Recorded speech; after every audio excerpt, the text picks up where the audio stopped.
வணக்கம், இது உங்கள் தினக்கதிர். தமிழ்நாடு முதலமைச்சர் ஸ்டாலின் செவ்வாயன்று சட்டமன்றத்தில் அரசு பதிவுகளிலும் பொதுக்குறிப்புகளிலும் பட்டியல் சாதி குடியிருப்புகளை குறிக்க காலனி என்ற வார்த்தையை பயன்படுத்துவதை நிறுத்துவதாக அறிவித்தார். இந்த சொல் நீண்ட காலமாக தீண்டாமை மற்றும் சாதி அடிப்படையிலான பாகுபாட்டுடன் தொடர்புடையது என்றும் வரலாற்று ரீதியாக சில சமூகங்களை களங்கப்படுத்தவும் ஓரங்கட்டவும் பயன்படுத்தப்படுகிறது என்றும் அவர் கூறினார். அனைத்து துறைகள் மற்றும் உள்ளாட்சி அமைப்புகளிலும் இந்த மாற்றத்தை செயல்படுத்த வழிகாட்டும் வகையில் விரிவான அரசு உத்தரவு விரைவில் வெளியிடப்படும். இந்த நடவடிக்கை கிட்டத்தட்ட 50 ஆண்டுகளுக்கு முன்பு வெளியிடப்பட்ட இதேபோன்ற உத்தரவை நினைவுபடுத்துகிறது. சமூக சீர்திருத்தவாதி பெரியார் ஈ.வே. ராமசாமியின் பிறந்தநாள் நூற்றாண்டு விழாவை முன்னிட்டு அக்டோபர் 3, 1978 அன்று அப்போதைய முதலமைச்சர் எம்.ஜி. ராமச்சந்திரன் தெருப்பெயர்களில் இருந்து சாதி பெயர்களை நீக்க வேண்டும் என்று கட்டாயப்படுத்தும் அரசு உத்தரவை பிறப்பித்தார். அனைத்து நகராட்சிகள், நகர பஞ்சாயத்துகள் மற்றும் கிராம பஞ்சாயத்துகளும் தொடர்புடைய தீர்மானங்களை நிறைவேற்ற வேண்டும் என்று உத்தரவிடப்பட்டாலும் பல தசாப்தங்களாக அமலாக்கம் முரணாக உள்ளது.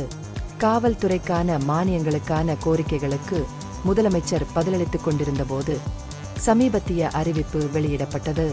காலாவதியான மற்றும் பாகுபாடான சொற்களை நிவர்த்தி செய்வதன் மூலம் சமூக நீதி மற்றும் உள்ளடக்கத்திற்கான அரசின் உறுதிப்பாட்டை அவர் வலியுறுத்தினார்.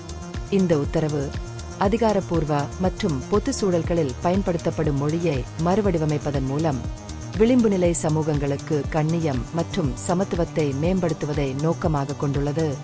இந்த அறிவிப்பை வரவேற்ற விடுதலை சிறுத்தைகள் கட்சி பொதுச் செயலாளரும் எம்பியுமான ரவிக்குமார் காலனி என்ற வார்த்தையை நீக்குவது கட்சியின் நீண்டகால கோரிக்கை என்று கூறினார்.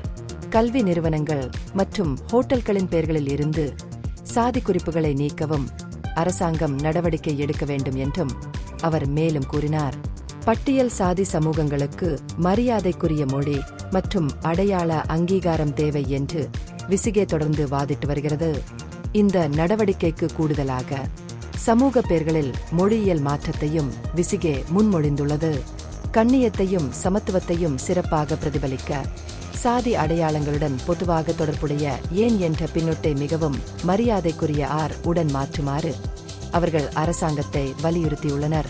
மொழி சீர்திருத்தத்தின் மூலம் மிகவும் உள்ளடக்கிய சமூக சூழலை உருவாக்கும் பரந்த நோக்கத்துடன் இந்த கோரிக்கை ஒத்துப்போகிறது. அரசு பணிகளில் பதவி உயர்வுகளில் எஸ்டி பிரிவினருக்கான இடஒதுக்கீடு தொடர்பான பிரச்சினைகளையும் முதலமைச்சர் எடுத்துரைத்தார்.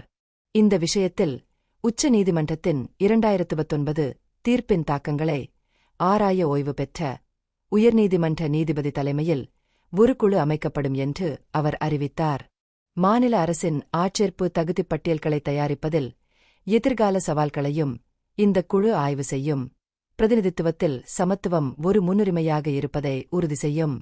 இந்த பகுப்பாய்வு நுண்ணறிவுள்ளதாக கண்டால் முக்கியமான அரசியல் முன்னேற்றங்கள் குறித்த கூடுதல் புதுப்பிப்புகளுக்கு லைக் செய்யவும், ஷேர் செய்யவும், சப்ஸ்கிரைப் செய்யவும்.